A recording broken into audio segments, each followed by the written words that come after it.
마가복음 14장 66절부터 72절 말씀인데요. 우리가 지난주에 예수님이 얼마나 큰 고통을 받으셨고 어떠한 역경을 겪고 있는지를 살폈습니다. 예수님께서 붙잡히게 되자 예수님을 따랐던, 예수님과 함께 3년 동안 함께 말씀을 나눴던 모든 제자들이 예수님을 버리고 도망가 버렸습니다.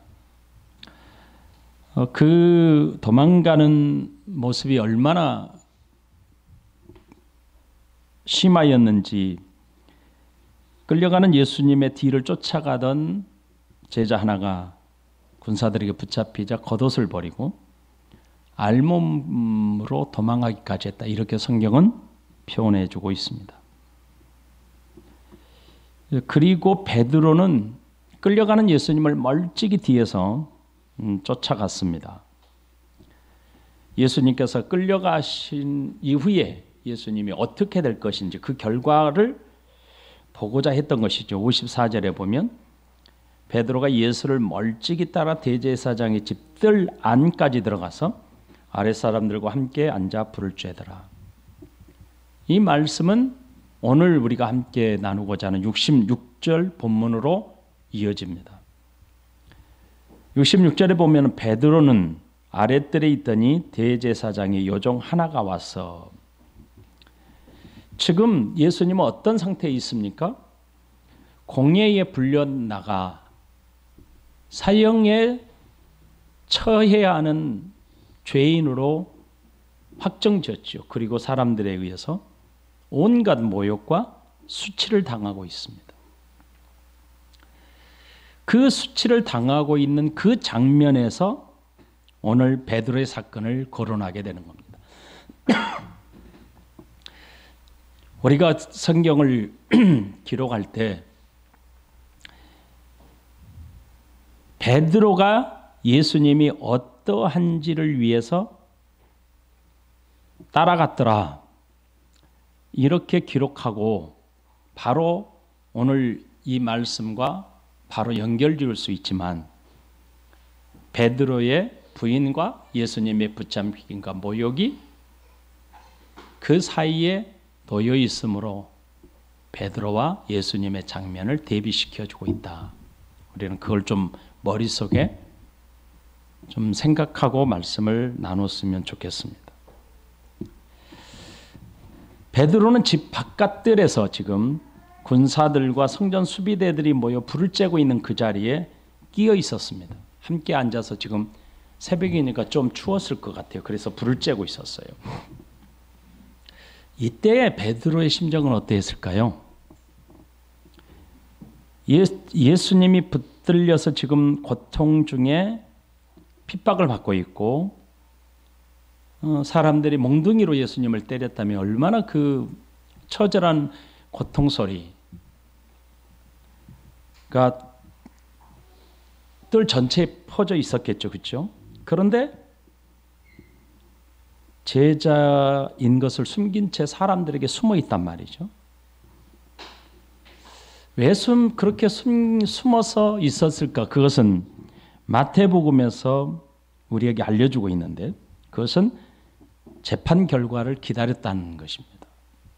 마태복음 26장 58절, 베드로가 멀찍이 예수를 따라 대제사장의 집들까지 가서 그 결말을 보려고 안에 들어가 하인들과 함께 앉아 있더라. 그러니까 지금 베드로가 지금 그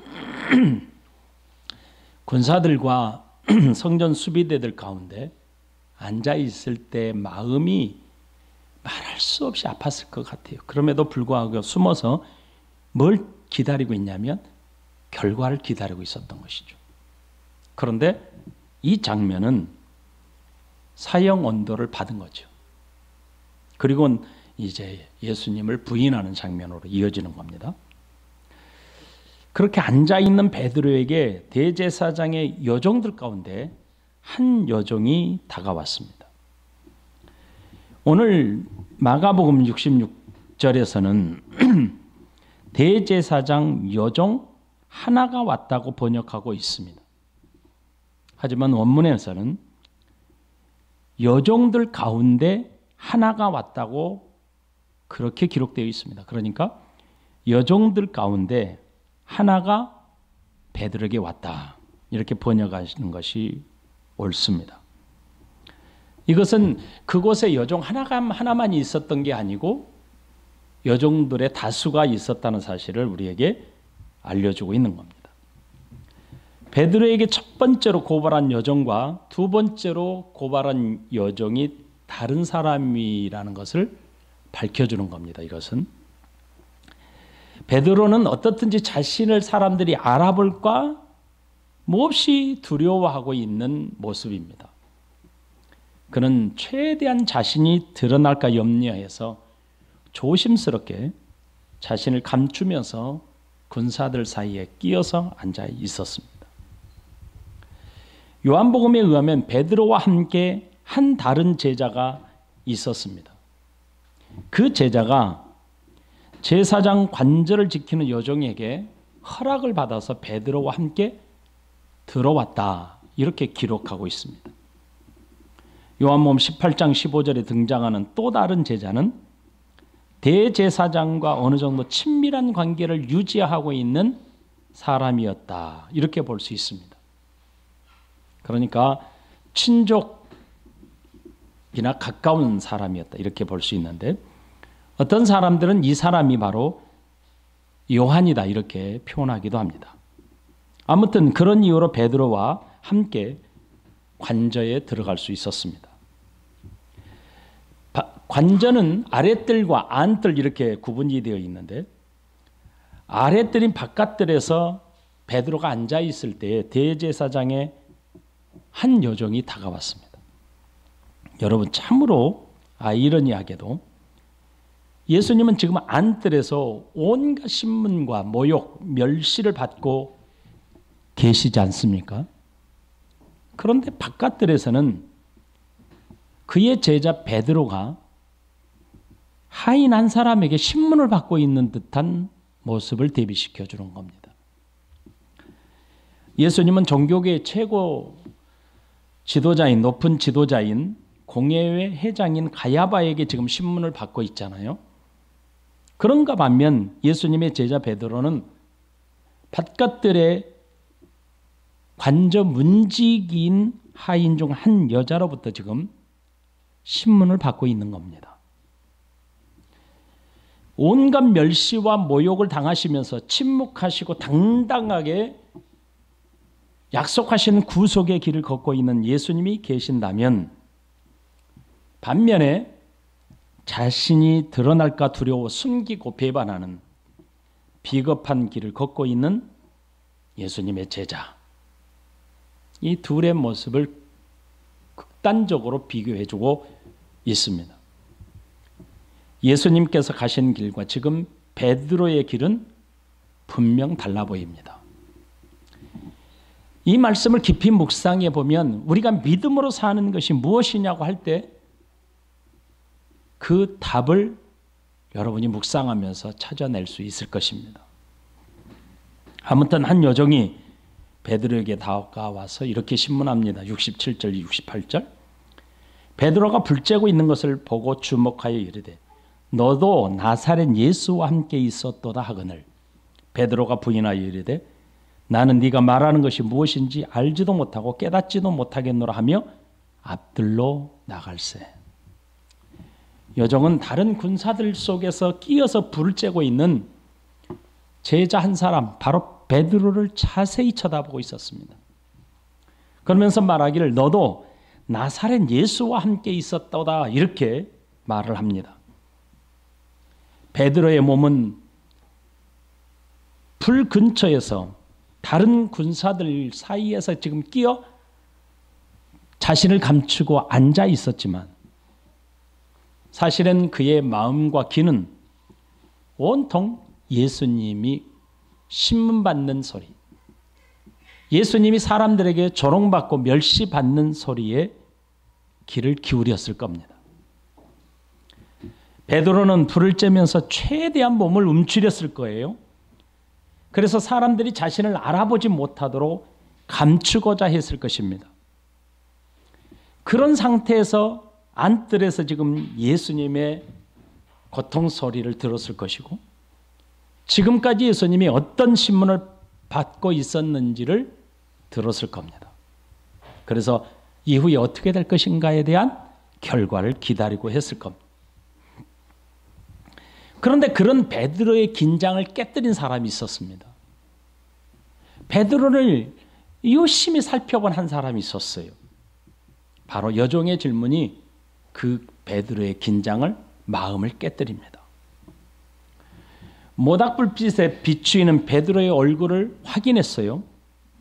그리고 그 확인한 여종은 이렇게 말합니다. 너도 나사렛 예수와 함께 있었도다 라고 말합니다. 여러분, 여종이 말한 나사렛 예수라는 표현은 오늘 우리가 자랑스럽게 부활하신 예수님이 나사렛 예수 그리스도다 이렇게 표현한 것과는 뉘앙스가 완전히 다릅니다. 이 여종이 나사렛 예수라고 말한 이 표현은 예수님은 시골 동네 촌뜨기 출신이라는 경멸에 가까운 말인 것입니다. 당시 예수님을 멸시하던 사람들에게는 나사렛 예수라는 말을 하게 되었는데, 그것은 바로 촌구석에서 사생아로 자란 사람이라는 조롱이 담겨 있습니다. 여종이 그 예수와 함께 있었다라고 말한 것은 무슨 뜻이냐면, 베드로 너는 예수님께 속한 사람이다라는 의미입니다. 베드로를 가리켜 예수님을 따라다니던 예수님께 속한 사람이라는 뜻입니다. 이 여종은 예수님과 베드로가 함께 다니던 것을 본 적 있는 사람인 것 같습니다. 지금 베드로는 잔뜩 긴장하고 있습니다. 자신을 누군가 알아볼까 봐 자신을 최대한 감추고 긴장하고 있었습니다. 그런 베드로에게 여종이 던진 말은 베드로의 마음을 흔들어 놓았습니다. 그리고 몹시 당황케 했습니다.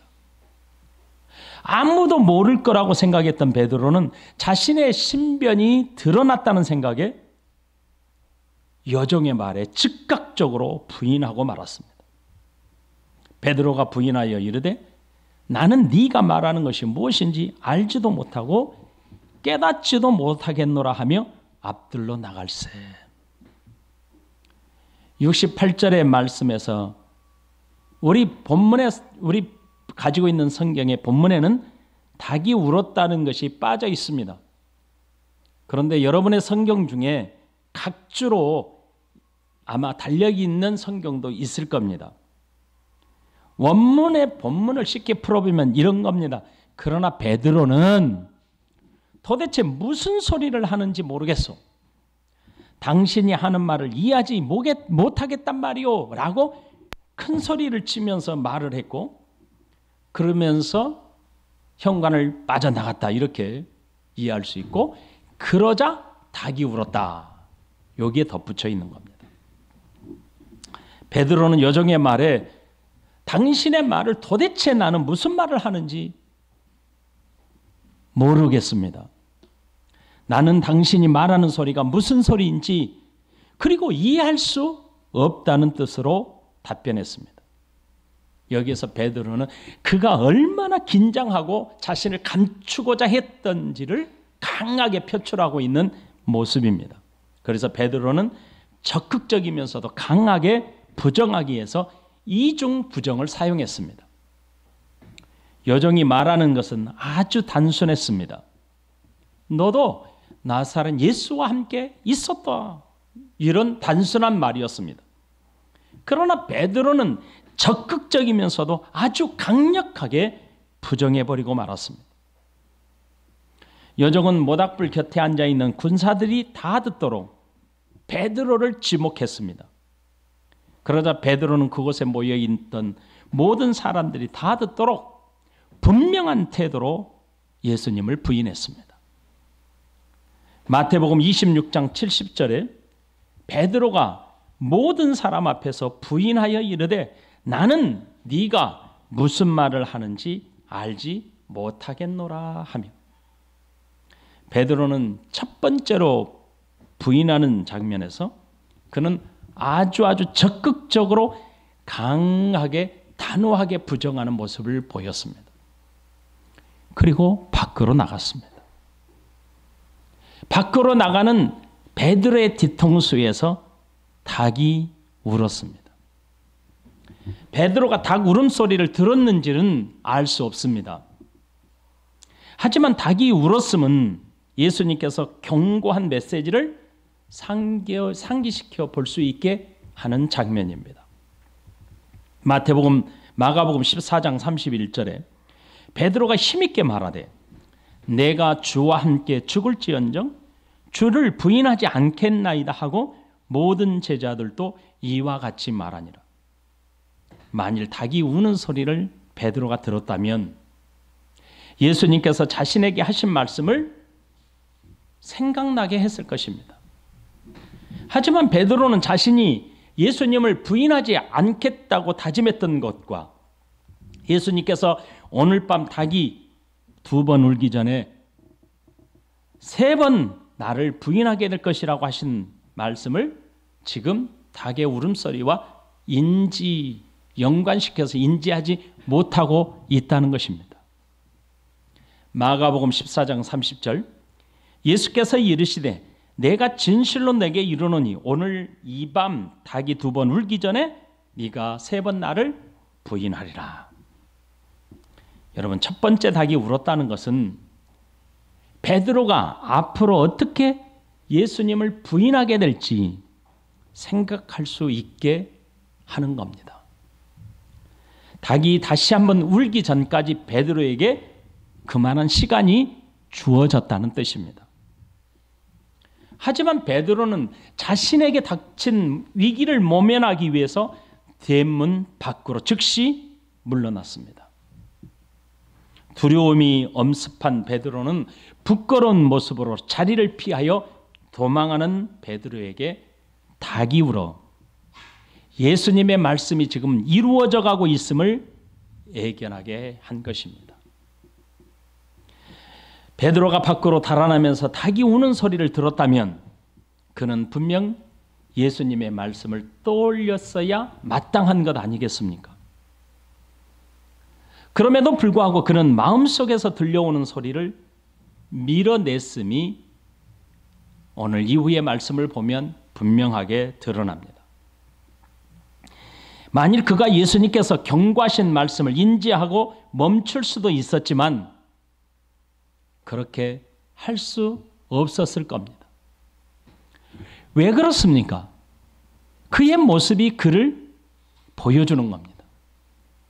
그 이유는 그가 아직은 예수님께서 이 고난의 길을 걷는, 예수님이 왜 이렇게 큰 고난의 길을 걷는 이유가 무엇인지 찾지 못했고 알 수 없기 때문입니다. 그래서 그가 첫 번째 부인할 때 네가 하는 말을 나는 알지 못하고 이해하지 못하겠다라고 하는 것과 맥이 맞아 있습니다. 그는 닭 울음소리를 들었다 할지라도 아마도 그는 예수님을 부인할 수밖에 없었다는 뜻입니다. 왜요? 예수님의 고난의 길을 저는 이해하지 못하고 있었기 때문입니다. 베드로가 예수님을 부인하는 이야기는 사복음서 모두에게 다 기록되고 있습니다. 복음서에서는 약간의 내용이 다르지만 전체적인 내용에는 큰 차이가 없습니다. 베드로가 예수님께서 경고하심과 같이 3번을 거쳐서 부인하는 일을 베드로가 겪게 됩니다. 베드로가 밖으로 뛰쳐나갔지만 다른 여종이 베드로를 또 발견하고 다시 고발하기에 나섭니다. 69절 여종이 그를 보고 곁에 서 있는 자들에게 다시 이르되 이 사람은 그 도당이라. 70절에 또 부인하더라. 조금 후에 곁에 서 있던 사람이 다시 베드로에게 말하되 너도 갈릴리 사람이니 참으로 그 도당이니라. 베드로가 집 밖으로 급하게 뛰어나가자 함께 있던 다른 여종이 베드로를 보고 곁에 서 있는 사람들에게 이 사람은 예수님께 속한 사람임이 분명하다라고 다시 한번 확인해 주었습니다. 아마도 이 정도는 베드로를 유심히 지켜보고 있었습니다. 그리고 베드로라는 확신이 들자 사람들에게 말합니다. 여기 서 있는 이 사람은 예수님께 속한 사람이 분명합니다 라고 고발했던 겁니다. 첫 번째 고발을 당한 베드로가 도망갈 때 그 베드로를 뒤쫓아가서 분명히 예수님과 함께 있던 사람이 분명합니다라고 확실했습니다. 그러자 베드로는 첫 번째 부인한 것과 같이 또다시 부인합니다. 오늘 성경은 또 부인하더라. 이것은 앞에서 부인했던 내용과 똑같이 강하게 부정했다는 뜻입니다. 이런 베드로의 태도는 여정의 고발이 얼마나 두렵고 무서움을 느끼고 있는지를 보여주는 겁니다. 그의 두려움은 무엇입니까? 그가 느끼고 있는 두려움이 엄습했고 사람들 속에 자신을 숨길 수밖에 없는 베드로의 두려움이 무엇입니까? 그것은 바로 예수님과 같이 예수님처럼 자신이 잡히게 되고 모욕과 멸시를 받게 될 것에 대한 두려움의 공포였던 겁니다. 이런 베드로의 심정을 마태복음에서는 이렇게 기술하고 있습니다. 마태복음 26장 72절 베드로가 맹세하고 또 부인하여 이르되 나는 그 사람을 알지 못하노라 하더라. 여러분 베드로는 이전에 네가 말하는 것이 무엇인지 알지도 못하고 깨닫지도 못하겠다라고 딱 잡아댔죠. 하지만 두 번째부터는 더욱 적극적으로 방어했습니다. 마태복음에서는 베드로가 맹세하고 또 부인했다고까지 했습니다. 그리고 예수님을 향하여 이 사람 바로 그 사람이라고 말했습니다. 이렇게 말한 베드로는 참으로 안타까운 일이죠. 왜냐하면 예수님을 향하여 알지 못하는 이 사람이다 그 사람이다라고 말할 때 그 칭함은 나는 그 사람을 전혀 알지 못하는 사람이다. 낯선 사람으로 칭하는 겁니다. 너희가 말하는 저 사형 언도를 받고 사람들에게 멸시당하고 침뱉음을 당하는 저 사람하고는 나는 상관이 없어 라고 하는 경멸적에 가까운 부인이었던 것이기 때문입니다. 여러분 당시 유대인들에게는 자신이 어떤 말을 하기 전에 맹세한다는 것은 진실을 고백한다는 뜻입니다. 즉 자신이 거짓말하게 되면 하나님께서 저주를 내려도 좋다는 강력한 호소였던 겁니다. 베드로는 예수님을 자신이 알지 못하고 만나보지도 못한 사람이기 때문에 나는 알지 못한다고 강하게 부인하고 말았던 겁니다. 그리고 그를 뒷받침하기 위해 예수님을 이 사람이라고 칭한 겁니다. 예수님과 자신과 전혀 관계가 없다는 것을 강조하는 말입니다. 이런 표현들은 예수님의 뺨을 때리고 침을 뱉고 몽둥이로 때리는 지도자들과 군사들과 별 다를 바가 없는 모멸입니다. 베드로는 사랑하는 스승으로 그동안 섬기던 예수님을 자신의 단 한순간의 이기를 모면하기 위해 모욕적인 부인으로 예수님을 배신하고 말았던 겁니다. 그러자 곁에 서 있던 사람들이 말하기를 너는 예수님과 함께 속한 사람이라고 세 번째 다시 고발합니다. 조금 후에 곁에 있던 사람들이 다시 베드로에게 말하되 너도 갈릴리 사람이니 참으로 그 도당이니라. 여러분 누가복음에서는 놀라운 한 단어가 더 있습니다. 그것은 바로 1시간쯤 있다가 물었다고 되어 있습니다. 누가복음 22장 59절에 1시간쯤 있다가 또 한 사람이 장담하여 이르되 이는 갈릴리 사람이니 참으로 그와 함께 있었느니라. 예수님은 지금 1시간이 지날 때까지 사람들에게 쌓여서 모욕을 당하고 있습니다. 매질을 당하고 있었습니다. 베드로는 두 번째 예수님과 관련 없다고 부인하고 난 후 약 1시간 정도의 예수님이 핍박을 받는 그 시간에 간격이 자기에게 주어져 있었습니다. 여전히 예수님은 종교 지도자들 앞에서 온갖 모욕과 멸시를 당하고 있었습니다. 예수님을 향해 온갖 모욕적인 언사를 뱉어내는 사람들의 소리를 베드로가 듣고 있었다는 뜻입니다. 뿐만 아니라 매를 맞고 베드로 곁에 서 있는 사람들에게 부정할 수 없는 자신을 고발하는 소리를 또 듣게 됩니다.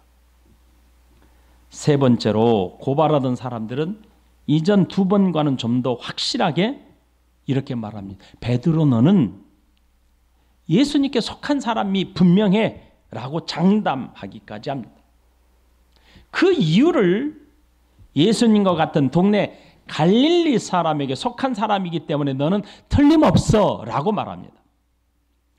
여러분, 여기서 갈릴리 사람이라는 뜻은 예수님과 같은 갈릴리 지방 사투리를 쓰기 때문에 틀림없이 너는 예수님께 속한 사람이라 라고 하는 뜻입니다. 마태복음 26장 73절에 조금 후에 곁에 섰던 사람들이 나와 베드로에게 이르되 너도 진실로 그 도당이라. 네 말소리가 너를 표방한다 하거늘. 그들은 예수님을 무시하고 조롱하기 위해서 갈릴리 나사렛이라고 부르지 않았습니까? 그런 조롱이 담긴 뜻으로 베드로의 말투를 듣고 너도 예수님의 말투와 함께 쓰고 있기 때문에 예수님께 속한 사람이다 분명해 라고 확신했던 겁니다. 요한복음에 따르면 베드로가 부인할 수 없는 증언자가 나타납니다.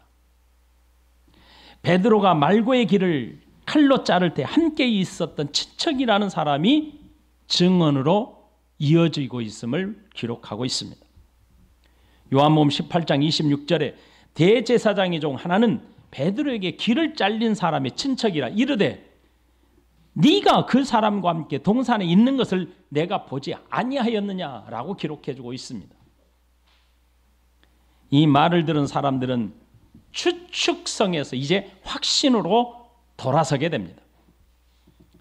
분명 베드로는 예수님께 속한 사람이라는 사실이 정확하게 사람들에게 확신 들게 되고 말았습니다.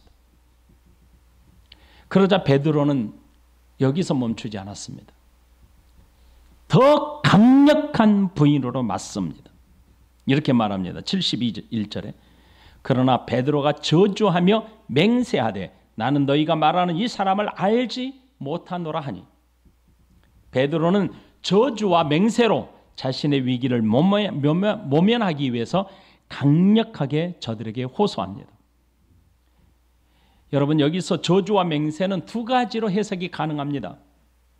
베드로가 예수님을 저주하면서 맹세했다는 뜻인지 아니면 자신의 맹세가 거짓일 경우 저주를 받겠다는 것인지로 해석이 가능합니다. 두 가지 모두 다가 해석이 가능하다는 뜻입니다.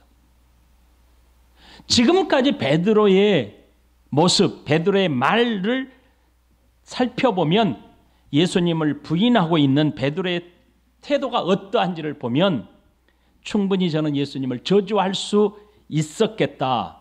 예수님을 저주하면서 맹세까지 했을 수 있겠다라고 이해할 수 있습니다. 또 하나는 이렇게 해석할 수 있습니다. 자신의 주장, 나는 예수님과 관련이 없다라고 자신의 주장의 결백을 주장하기 위해서 이렇게 말했다고 볼 수 있습니다. 나는 내가 지금까지 한 말들이 거짓으로 드러난다면 나는 천벌을 받아도 좋아. 내가 하나님께 천벌을 받겠다는 맹세를 하면서 이렇게 나오는 겁니다. 나는 너희가 말하는 이 사람을 나는 알지 못해 라고 하는 의미입니다. 어떻든지 자신의 결백을 입증하기 위해서 가장 강력한 수단을 사용하고 있는 것이 분명합니다. 만일 자신의 말이 거짓이라면 하나님으로부터 천벌을 받을 것이라고 말하고 있는 겁니다. 또 하나는 저 지금 사형언도를 받고 있고 사람들에게 침뱉음을 당하고 뺨을 맞고 매로 지금 사람들에게 둘러싸여서 맞고 있는 저 사람과 나는 모른다. 그러면서 예수님을 저주했을 수도 있습니다. 여러분, 이 상황에서 이 맹세가 어떤 맹세입니까? 이전에 베드로의 맹세를 생각해 보십시오. 조금만 뒤돌아가서. 베드로는 예수님 앞에서 목숨을 담보하면서 맹세했습니다. 그런데 지금은 예수님께서 온갖 멸시와 모욕을 당하는 그곳에서 죽음보다 더한 맹세를 하고 있는 겁니다. 베드로는 예수님께서 매를 맞고 모욕을 당하는 소리를 분명히 듣고 있었습니다. 왜냐하면 최대한 가까이 가서 그 결말을 듣고자 했던 것이기 때문입니다. 그럼에도 불구하고 자신의 모든 것을 걸고 예수님을 알지 못한다고 부인한 것입니다. 베드로는 저주하고 맹세하면서 두 번째로 부인했던 것과 같이 예수님은 나와 아무런 관련이 없다고 강하게 주장했습니다. 여러분, 또 하나 예수님을 향해 이 사람이라고 지칭함으로 예수님을 멸시하고 조롱하는 사람들 속에 그 사람들 편에 서 있기를 원했습니다. 여러분, 아이러니하게도 지금 베드로 주변에 있는 사람들은 예수님께 속한 사람이라고, 베드로가 예수님께 속한 사람이라고 강력하게 3번씩이나 주장하고 있습니다. 너는 예수님께 속한 사람이야. 너는 예수님께 속한 사람이야. 너는 예수님께 속한 사람이 분명해. 라고 그 주변에 있는 사람들은 주장하고 있습니다. 그런데 오히려 베드로는 말하기를 나는 당신들에게 속한 사람이야. 저 사람에게 속한 사람이 아니야. 예수님께 속한 사람이 아니야. 이 사람에게 속한 사람이 아니야. 오히려 나는 당신에게 속한 사람이라고 항변하고 주장하고 있습니다. 베드로가 3번째로 예수님을 부인하자 닭이 2번째 울었습니다. 72절에 닭이 곧 2번째 울더라. 이에 베드로가 예수께서 자기에게 하신 말씀 곧 닭이 2번 울기 전에 네가 3번 나를 부인하려나 하심이 기억이 되어 그 일을 생각하고 울었더라. 닭이 2번째 울자 베드로는 밖으로 뛰쳐나가면서 통곡의 눈물을 흘렸습니다. 마태복음과 누가복음에서는 베드로가 심히 통곡했다라고 기록하고 있습니다. 마태복음 26장 75절 이에 베드로가 예수의 말씀에 닭 울기 전에 네가 3번 나를 부인하리라 하심이 생각나서 밖에 나가서 심히 통곡하니라. 여러분, 여기서 심히 통곡하다는 뜻은 가슴을 치며 비통한 마음과 함께 감당할 수 없는 후회와 슬픔을 억누르지 못하고, 그러면 어떻게 됩니까? 머리를 쥐어 뜯거나 머리를 벽에 박는 모습, 그런 모습으로 크게 울었다는 뜻입니다. 베드로가 이토록 비통함을 감추지 못하고 밖으로 뛰쳐나가 슬피 울게 된 이유를 누가복음에서는 자세히 기록해주고 있습니다. 누가복음 22장 61절 62절 주께서 돌이켜 베드로를 보시니 베드로가 주의 말씀 곧 오늘 닭 울기 전에 네가 3번 나를 부인하리라 하심이 생각나서 밖에 나가서 심히 통곡하니라. 베드로가 3번째 예수님을 알지 못한다고 부인하자 닭이 2번째 울었습니다. 그때 예수님께서 베드로를 쳐다보았습니다. 그러자 베드로는 예수님께서 자신에게 경고하신 말씀이 생각났습니다. 예수님의 얼굴은 이미 사람들이 뱉어낸 오물로 뒤집어 쓰고 있었을 것이고 결박된 채로 맞아 멍이 들기 시작했을 것이고 처절하게 사람들에게 고통을 받는 예수님을 볼 수 있었습니다. 그런데 그런 예수님이 베드로를 보았던 겁니다. 베드로가 예수님께서 자신의 얼굴을, 자신의 눈을 쳐다보자 어떻게 그 자리에 있을 수 있겠습니까? 어떻게 그 자리에 계속해서 부인할 수 있겠습니까? 그럼 그 자리에 도저히 머물 수 없어서 뛰쳐나간 겁니다. 앞선 닭이 울었을 때 그 울음소리에 반응하지 않았던 베드로는 예수님께서 자신을 돌이켜서 바라보자 말씀을 기억하고 생각했습니다. 그리고 즉각적으로 반응했습니다. 그리고 그는 뛰쳐나가 심히 통곡했습니다. 일반적인 슬픔의 눈물이 아닙니다. 감당할 수 없는 비통함으로 인해 머리를 감싸고 벽에 부딪히며 털썩 주저앉아 통곡했다는 뜻입니다. 베드로는 무너진 마음으로 끊임없이 슬피 울며 흐느꼈습니다. 도전 몇 가지만 하고 말씀을 마치겠습니다. 나는 예수님께 속한 사람입니까? 베드로에게 3번씩이나 도전받았던 질문입니다. 너는 예수님께 속한 사람이다. 사람들은 그를 계속해서 도전하며 고발했습니다. 여러분, 나는 예수님께 속한 사람입니다 라고 사람들 앞에서 여러분 자랑할 수 있겠습니까? 나는 예수님께 속한 사람입니다 라고 시인하는 것이 어렵다면 그만한 이유가 분명히 있을 겁니다. 베드로는 자신이 예수님께 속한 사람이라는 사실이 들통날까 두려웠습니다. 예수님께 붙들려 온갖 멸시와 모욕당하는 것처럼 자신도 그렇게 될 것이 두려웠을 것입니다. 베드로는 자신을 둘러싸고 있는 사람들에게 예수님께서 현재 붙잡혀서 당하고 있는 순환을 자신도 당할까 두려웠을 겁니다. 우리도 마찬가지 아닙니까? 예수님을 모욕하거나 불이익을 주기 위해 나에게 이런 질문을 한다면 과연 나는 어떻게 대답할 수 있겠습니까? 베드로처럼 나는 그 사람과 아무런 관련이 없습니다 라고 답하시겠습니까? 아니면 모든 불이익과 모멸감을 받을 것을 각오하고 자랑스럽게 예수님은 나의 구주, 나의 하나님입니다 라고 고백하시겠습니까? 예수님을 시인하는 삶이 쉽습니까? 오늘 여러분은 어렵습니까? 이후에 수많은 우리의 선진들은 어떠한 경우, 어떠한 환경, 어떠한 형편에 처한다 할지라도 예수님은 나의 하나님입니다. 나는 예수님께 속한 사람입니다. 라는 고백을 쉬지 않았습니다.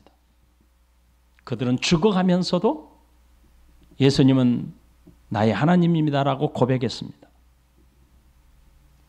그러면서 우리는 예수님께서 하신 말씀을 분명히 잊지 말아야 합니다. 마태복음 10장 33절 누구든지 사람 앞에서 나를 부인하면 나도 하늘에 계신 내 아버지 앞에서 저를 부인하리라. 두 번째입니다. 우리의 연약함을 아시는 주님 앞에 겸손하십시다.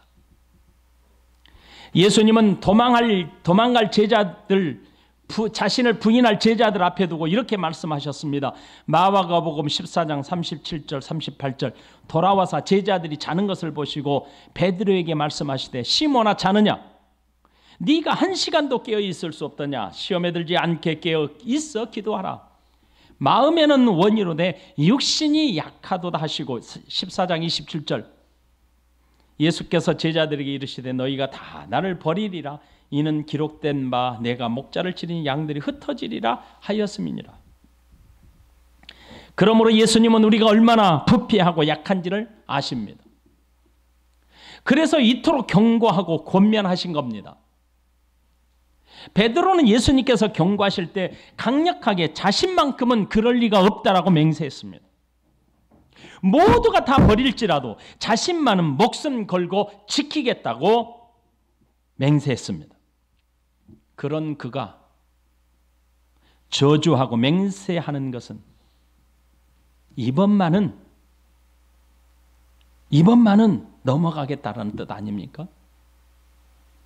어떻게 해서든지 이 위기를 모면해 보겠다는 악한 마음 아닙니까? 그러므로 우리는 내 자신의 연약함을 인정하시고 겸손하셔야 합니다. 그리고 예수님을 의지해야 합니다. 말씀을 기억하고 말씀에 순종하는 삶을 사십시오. 예수님을 알지 못한다고 부인했던 베드로를 바라보던 예수님의 모습을 상상해 보십시오. 베드로를 원망하는 눈빛을 보냈을까요? 측은하게 여기면서 담대하라고 힘을 주시는 눈빛이었을까요?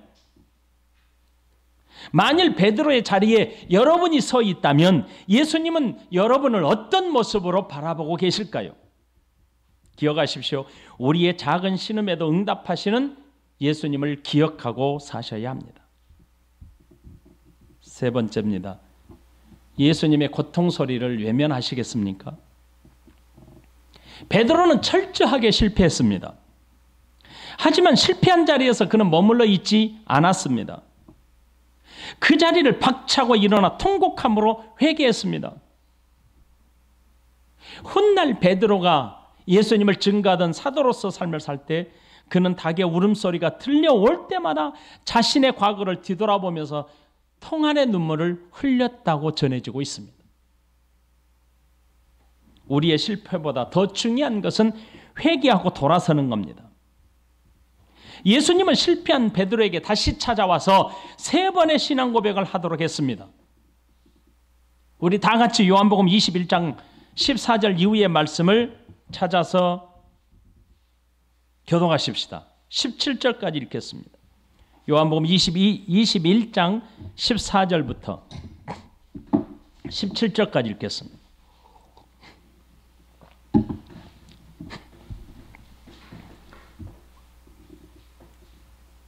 이것은 예수께서 죽은 자 가운데서 살아나신 후에 3번째로 제자들에게 나타나신 것이라. 15절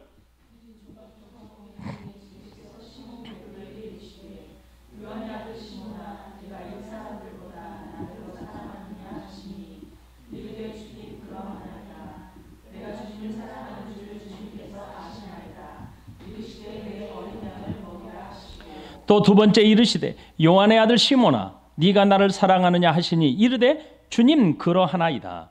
내가 주님을 사랑하는 줄 주님께서 아시나이다. 이르시되 내 양을 치라 하시고 3번째 이르시되 요한의 아들 시몬아 네가 나를 사랑하느냐 하시니 주께서 3번째 네가 나를 사랑하느냐 하심으로 베드로가 근심하여 이르되 주님 모든 것을 아시오매 내가 주님을 사랑하는 줄을 주께서 아시나이다. 예수께서 이르시되 내 양을 먹이라. 우리는 나의 연약함과 부족함을 인정해야 합니다. 그리고 우리를 버리지 않으시고 찾으시는 예수님을 의지해야 합니다. 예수님은 우리를 위해 고난과 죽음을 당하셨습니다. 그 죽으심으로 나를 살리신 겁니다. 그러니 내가 연약하다고, 내가 실패했다고 버리시거나 떠나지 않으십니다. 십자가의 핏값으로 죄값을 지불하시고 나를 사셨습니다. 그런 예수님은 우리를 절대로 버리지 않습니다. 실패한 나를 찾으시는 하나님께 마음을 드리십시오. 베드로와 같이 우리의 마음을 하나님께 드리시지 않겠습니까? 여러분, 우리는 맹세를 잘합니다. 다음부터 이러지 않을게요라는 맹세를 잘합니다. 그렇게 맹세하는 그 순간, 이 순간만은 모면해 보겠다는 아주 얄팍한 속임수입니다. 베드로가 그 밤에 예수님께 맹세했던 그 맹세가 그 밤이 지나기 전에 그 맹세를 깨뜨렸습니다. 그러면서 또 다른 저주와 맹세를 합니다. 자신의 위기를 모면하겠다고 맹세하는 그 맹세는 바로 깨지게 되어 있습니다. 예수님이 나의 하나님이십니다. 나는 예수님께 속한 사람입니다. 라고 고백하는 일을 주저하지 마십시오. 내가 주를 사랑합니다. 라는 고백을 주저하지 마십시오. 그런 여러분을 예수님께서 반드시 붙드시고 인도해 가십니다. 베드로가 부인할 때 예수님이 베드로를 보시는 그 눈빛을 생각해 보십시오. 우리 같이 이렇게 고백해 보겠습니다. 나는 예수님께 속한 사람입니다. 이렇게 고백해 보십시다. 시작. 누가 여러분에게 묻습니다. 너는 예수님께 속한 사람이니? 라고 물으면 그 자리가 어떤 자리이든 환경과 사정을 고려하지 마시고 이렇게 고백할 수 있어야 합니다. 예, 나는 예수님께 속한 사람입니다.